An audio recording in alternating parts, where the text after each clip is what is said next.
आउ एक गुरुत्वपूर्ण खबर को आसवा जहाँ समस्त नजर रही जितेबाला कोल्ड स्टोरेज को लेकिन राज्य में शीतल भंडार नहीं विधानसभा सरगरम आलोचना होती। राज्य में 35 शीतल भंडार कार्यक्षम अच्छी 33 बेसरकारी और 2 सरकारी शीतल भंडार कार्यक्षम रही। क्षमता रही 1,72,180 मेट्रिक टन।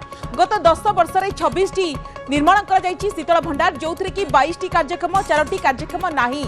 राज्य में मोट 133 शीतल भंडार थिबा बेले सेतिरु 98 कार्यक्षम नहीं जो कि 20 सरकारी और 88 बेसरकारी शीतल भंडार रही जार क्षमता 2.29 लाख मेट्रिक टन।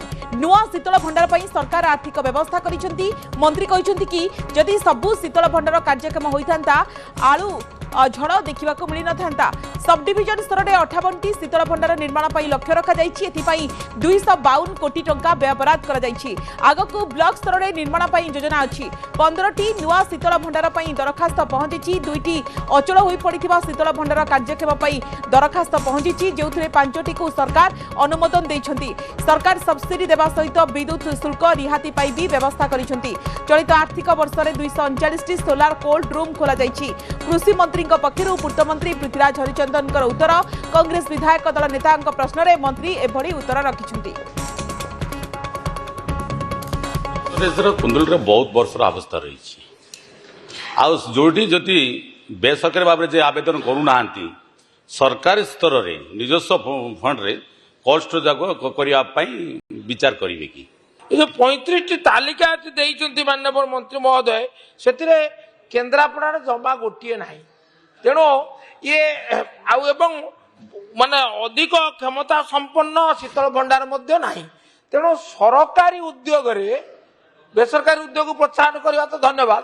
सरकारी उद्योग जो अचल होता शीतल भंडार को सचल करने एक नीतिगत निष्पत्ति नेबे कि सरकारी स्तर में समुदाय 22 कोल्ड स्टोरेज भितर 2टा मात्र ऑपरेशनल अच्छी आ 20टा अक्षम अवस्था रे अच्छी।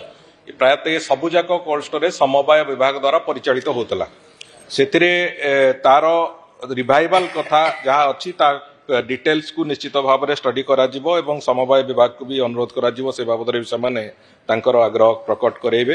किंतु एथिरे जो कथा माननीय विधायक कहते जे केते संख्या रे लोक माने एथिरे आग्रही अछंती निश्चित भाव में केन्द्रापड़ा जिल्लार ये बहु पुराना दाबी कोल्ड स्टोरेज पई अतीत भी सरकार ताकू नजरअंदाज करथिले सुनियो चाहू नथिले किंतु आमे भी चाहूचे जे जो कथा कहउचंती व्यापक भाव में से कथा हो।